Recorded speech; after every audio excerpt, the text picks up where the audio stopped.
In a small Cornish village, people are dying strange deaths, unusual deaths, which is going to lead to the plague of zombies in the title. And we are opening this movie with a fantastic voodoo sequence, a strange and unusual ritual, which we will get to later on in the film. And we have Andre Morell as James Forbes, this doctor who is coming to town, a professor who teaches medicine, to see his protege, someone who's struggling with this town. There has been 12 strange deaths in the past year, of which the local people are starting to point their finger. Accusations are rife that this person may be not helping the situation, maybe even causing it as well. And together these two doctors try and solve the mystery of why people are dying and why their coffins are empty.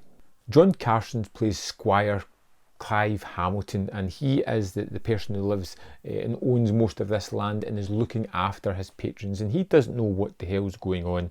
He owns an old silver mine, tin mine, sorry, that never really gets used anymore because it doesn't need the money, doesn't say where he gets his money from, but he has a strange group of friends that stay with him as well. People who are a little bit riotous, who like to cause a little bit of turmoil, who get a little bit handy with one of the females from the village early on in the movie as well. These people are just mean, bullish characters, and together we have all elements of a wonderful tale. And one of the things I particularly loved about this movie was the locations and the sets. I thought they were remarkably inventive, and the way they're shot just created mood, tension and atmosphere all by themselves.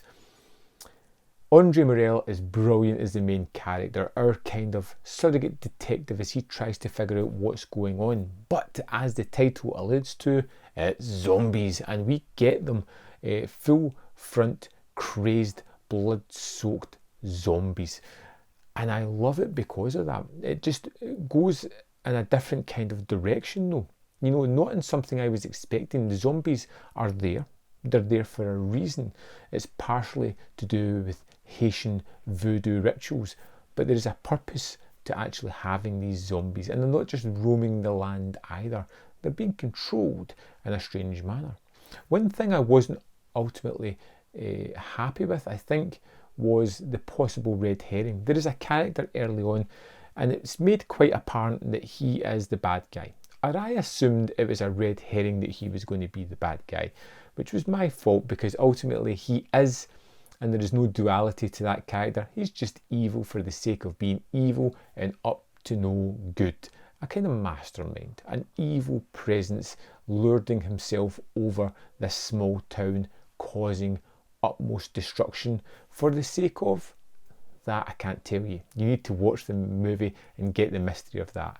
I love the makeup effects. I love the little bit of blood that comes out of this movie as well. Could have been more. I love the kind of mystery and the strange characters. But most of all, I love the look and the atmosphere of this movie.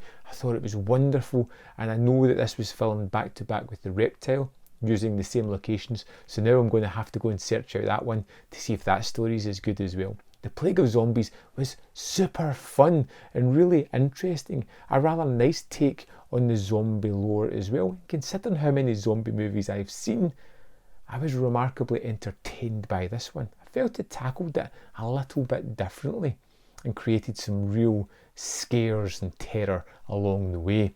Great performances, beautiful and wonderfully used locations and sets, and a great tale, really well told. I love this one. I'd love to know your thoughts on The Plague of Zombies. Let me know in the comment box below, and I'll see you next time on Man v Film.